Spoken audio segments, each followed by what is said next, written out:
Friends, నేను రూప. మీరంతా బాగున్నారు కదా? ఇప్పుడు ఈరోజు సెషన్ స్టార్ట్ చేద్దాం.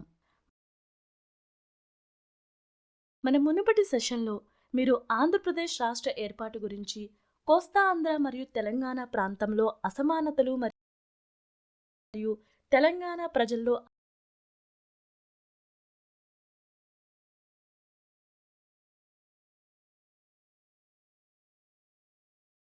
అసంతృప్తి పెరగటం గురించి తెలుసుకున్నారు.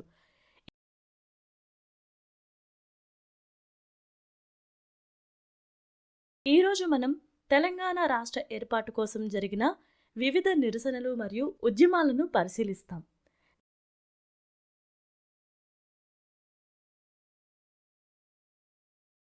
నేటి సెషన్లో 10వ తరగతి సామాజిక అధ్యయనాల నుండి తెలంగాణ రాష్ట్ర ఏర్పాటు ఉద్యమం గురించి నేర్చుకోబోతున్నాం.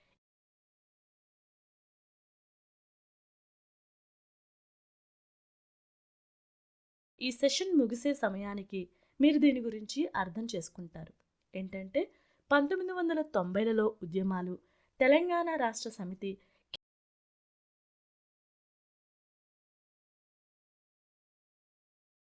K Chandrashekar Rao past 2009.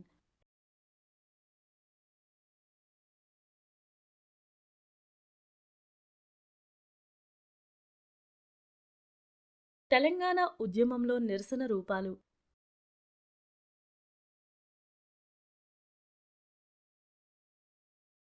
తెలంగాణ సాధన ప్రక్రియలో ప్రకటన ఉపసంహరణ,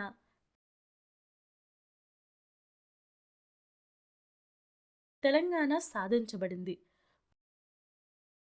ప్రొఫెసర్ జయశంకర్, తెలంగాణ సిద్ధాంతకర్త.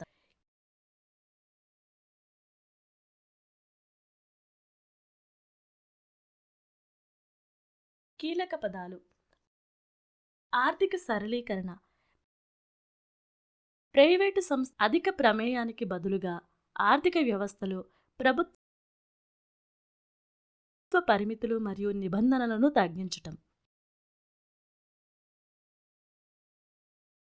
క్షీణత, ఏదైనా సంఖ్య లేదా పరిమాణంలో తగ్గింపు.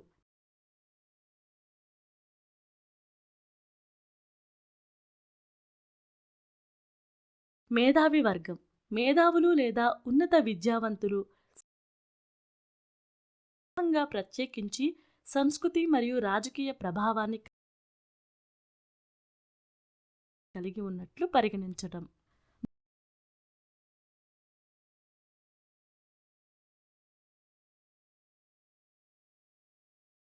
భయం, ఏదైనా చెడు లేదా అసహ్యకరమైనది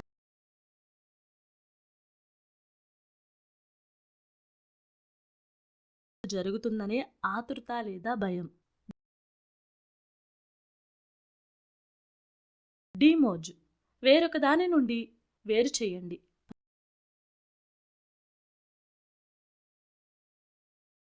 ప్రత్యేకించి మునుపటి విలీనాన్ని రద్దు చేయండి.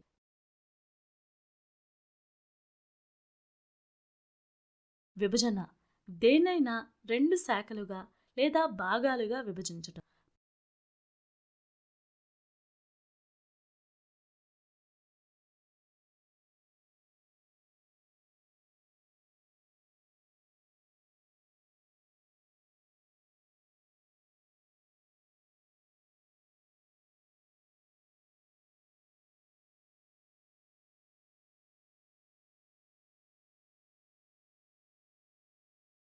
పంతొమ్మిది 1990లలో ఉద్యమాలు. తెలంగాణలో ఆర్థిక సరళీకరణ విధానాలు రైతులు, చేతి వృత్తుల వారు మరియు ఇతరులకు తీవ్ర సమస్యలకు దారితీశాయి. అయితే కాంట్రాక్టర్లు మరియు ప్రైవేటు పెట్టుబడిదారులు గణనీయమైన లాభాలను ఆర్జించారు.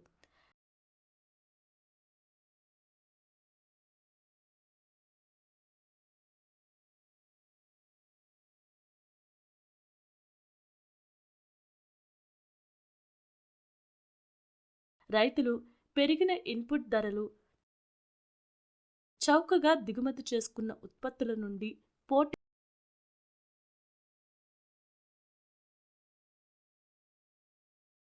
మరియు భూగర్భ జల వనరుల క్షీణతను ఎదుర్కొన్నారు. ఇది రైతు ఆత్మహత్యలకు, వ్యవసాయ భూములను వేగంగా అమ్మకానికి మరియు నిరుద్యోగానికి దారితీసింది.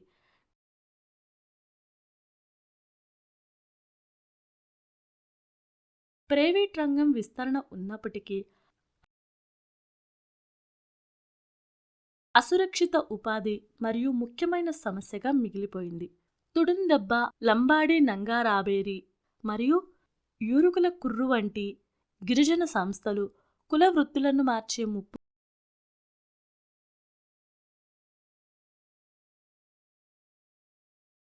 నుండి వారి సాంప్రదాయ జీవనోపాధి అయిన జల్, జంగిల్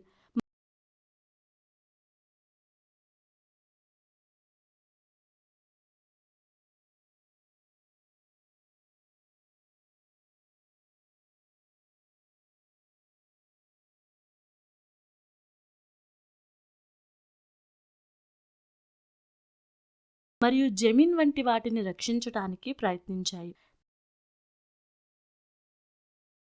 తెలంగాణలో జరుగుతున్న అన్యాయాలను బట్టబయలు చేసేందుకు 1989లో తెలంగాణ ఇన్ఫర్మేషన్ ట్రస్టును ఏర్పాటు చేశారు.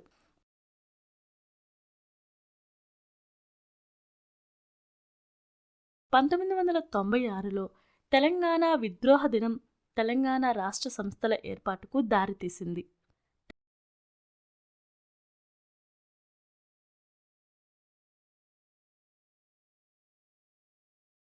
తెలంగాణ ఉద్యోగులు, విద్యార్థులు, రచయితలు, సాంస్కృతిక కార్యకర్తలు సంస్థలుగా ఏర్పడి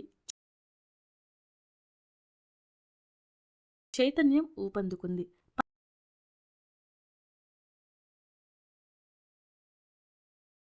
1978లో జగిత్యాల జైత్రయాత్ర, 1990లో వరంగల్ రైతు కూలీ సంఘం బహిరంగ సభ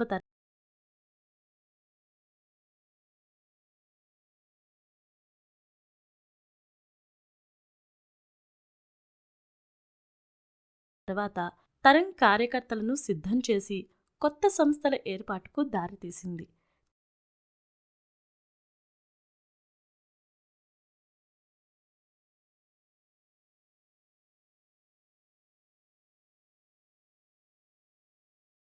తెలంగాణ రాష్ట్ర సమితి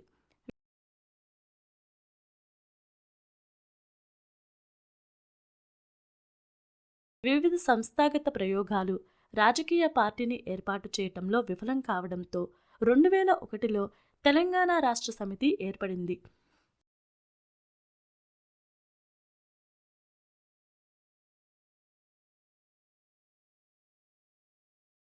తెలంగాణ ఉద్యమం, నిరసనలు, పాటలు, సాంప్రదాయ పద్ధతుల ద్వారా వ్యక్తమైంది.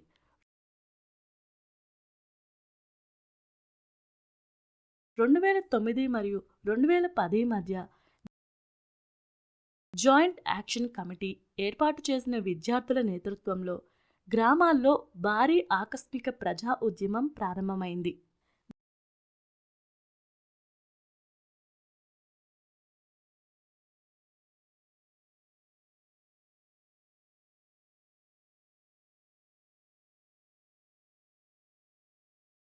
దీంతో వందలాది మంది యువకులు ఆత్మహత్యలు చేసుకోవటం తెలంగాణలో విషాదాన్ని నింపింది.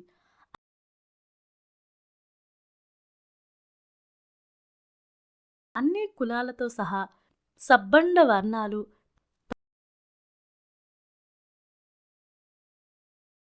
తమ సొంత జేఏసీలుగా ఏర్పడి నిరసన ఉద్యమంలో పాల్గొన్నాయి.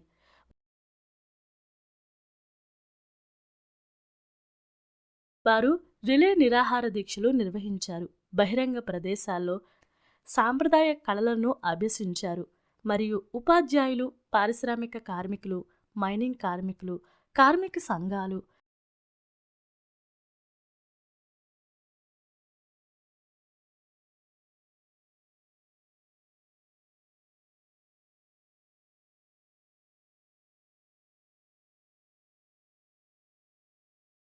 మరియు మహిళా సంఘాలు కూడా నిరసనలు నిర్వహించాయి.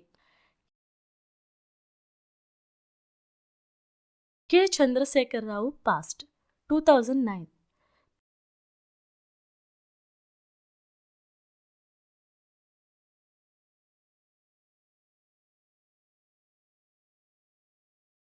తెలంగాణ రాష్ట్ర సమితి నాయకుడు కె. చంద్రశేఖరరావు 2009 నవంబర్ 29న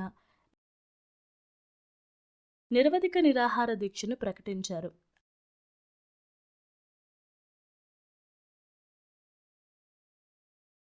అతన్ని అరెస్ట్ చేసి జైల్లో ఉంచారు. ఉస్మానియా యూనివర్సిటీలో విద్యార్థులు తెలంగాణ స్టూడెంట్స్ జాయింట్ యాక్షన్ కమిటీగా ఏర్పడ్డారు. ఇది ఇతర విశ్వవిద్యాలయాలకు విస్తరించింది.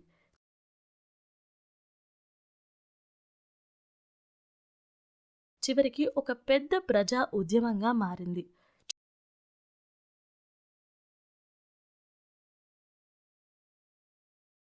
చంద్రశేఖరరావు ఉపవాసం కొత్త ఊపును, అర్థాన్ని సంతరించుకుంది. తెలంగాణ ఉద్యమంలో నిరసన రూపాలు.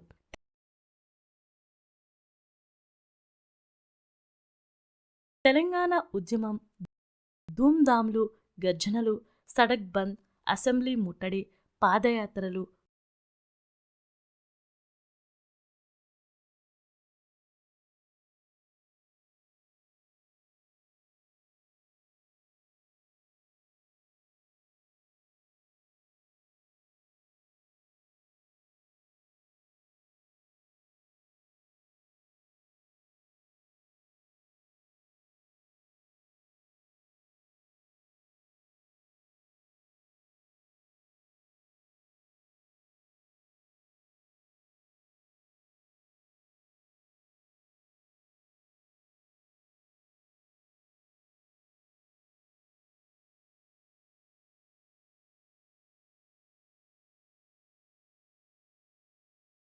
బోనాలు, మిలియన్ మార్చ్, సకల జనుల సమ్మె, సాగరహారం వంటి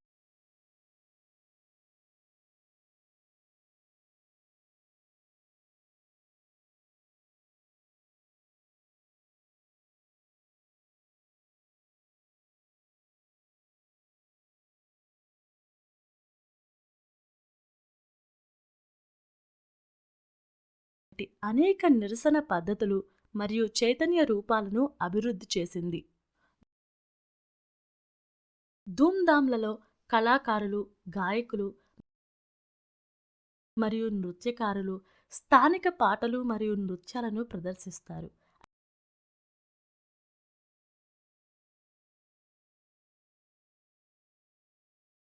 అయితే వంటావార్పులో కులమతాలకు అతీతంగా బహిరంగ రోడ్లపై ఆహారాన్ని వండటం,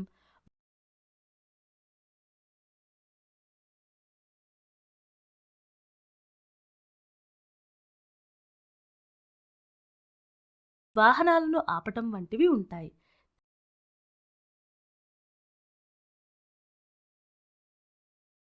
తెలంగాణ సాధన ప్రక్రియలో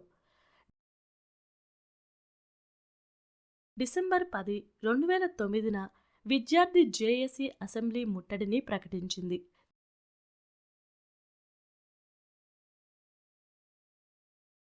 దీంతో వివిధ విద్యాలయాల నుండి విద్యార్థులు చేరారు.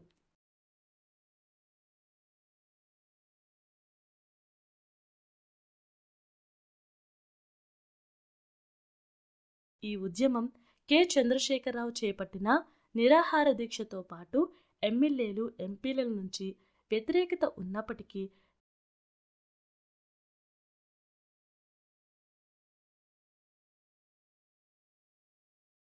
తెలంగాణ ఏర్పాటు ప్రకటనకు కేంద్ర ప్రభుత్వాన్ని ఒప్పించింది. ప్రత్యేక తెలంగాణ రాష్ట్ర ఏర్పాటు ప్రక్రియను కేంద్ర హోంమంత్రి ప్రారంభించారు. ప్రకటన ఉపసంహరణ 2009 డిసెంబర్ 23న ఆంధ్ర రాజకీయ నేతల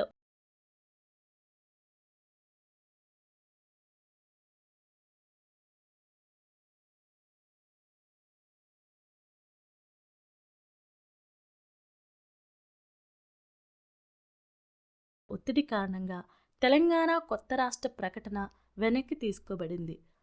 హైదరాబాద్ అభివృద్ధి కేంద్రంగా మారింది. వివిధ ప్రాంతాల పెట్టుబడిదారులు తమ భవిష్యత్తు గురించి ఆందోళన చెందుతున్నారు. సాగునీటి లభ్యత, విద్యుత్ సరఫరా సక్రమంగా లేకపోవడంతో తీర ప్రాంత రైతులు కూడా భయపడుతున్నారు.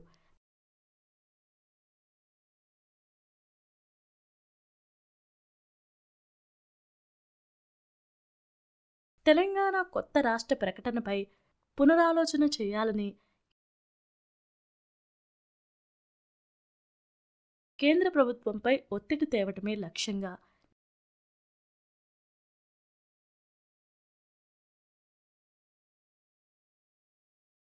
తెలంగాణలోని స్వయం ప్రతిపత్తి గల మరియు పార్టీయేతర సంస్థలు స్వతంత్ర రాష్ట్రాన్ని డిమాండ్ చేయడాన్ని విభిన్న సామాన్య ప్రజలను సమీకరించాయి.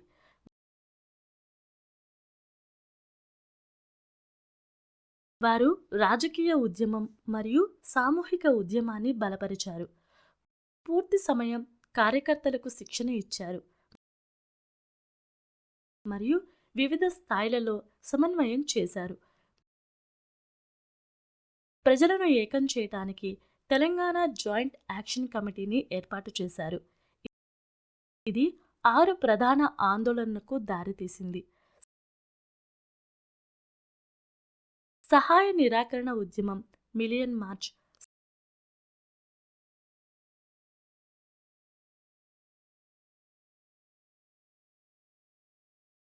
సకల జనుల సమ్మె, సాగరహారం, సంసద్ యాత్ర, చెలో అసెంబ్లీ.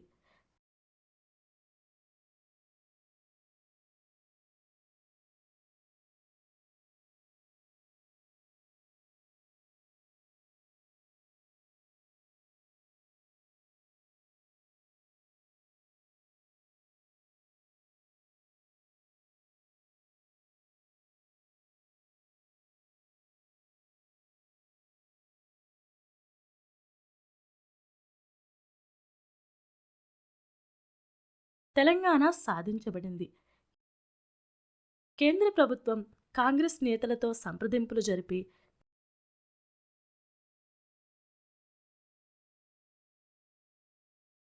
తెలంగాణ విభజన కోసం జాతీయ నిర్ణయాలపై ఒత్తిడి తెచ్చింది.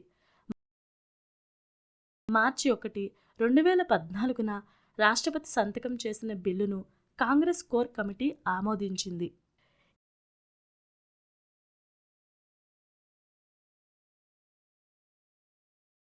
ఈ బిల్లుకు ప్రతిపక్షాలు మద్దతు పలకగా ప్రజలు సంబరాలు చేసుకున్నారు. ఆ విధంగా 2014 జూన్ 2న తెలంగాణ రాష్ట్రం ఏర్పడింది. ప్రొఫెసర్ జయశంకర్ తెలంగాణ సిద్ధాంతకర్త.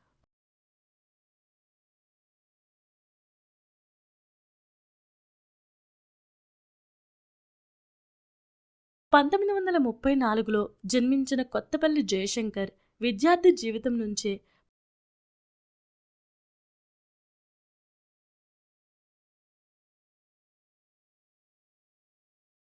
ప్రత్యేక తెలంగాణకు ప్రముఖుడు.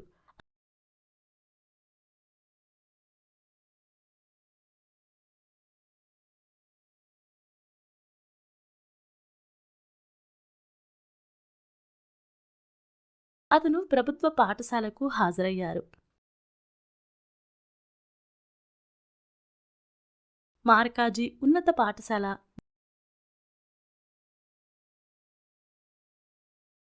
బెనారస్ హిందూ విశ్వవిద్యాలయం మరియు ఉస్మానియా విశ్వవిద్యాలయం.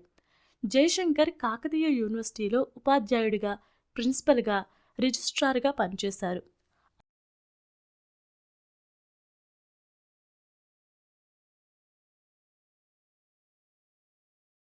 ఆంధ్ర ఆధిపత్యం వల్ల తెలంగాణ ప్రజలు ఎదుర్కొంటున్న అసమానతలను ఎత్తిచూపుతూ 1952లో రాష్ట్రాల పునర్వ్యవస్థీకరణ కమిషన్కు నివేదిక సమర్పించారు.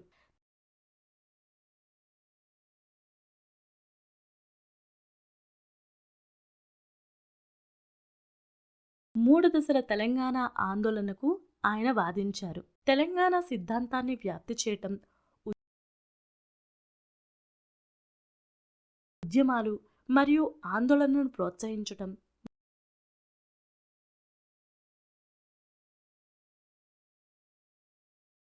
మరియు రాజకీయ ప్రక్రియను అమలు చేయటం 2014లో తెలంగాణ రాష్ట్రం ఏర్పడింది. ఆయన జ్ఞాపకార్థం తెలంగాణ రాష్ట్ర ప్రభుత్వం అగ్రికల్చర్ యూనివర్సిటీకి ప్రొఫెసర్ జయశంకర్ అగ్రికల్చర్ యూనివర్సిటీగా నామకరణం చేసి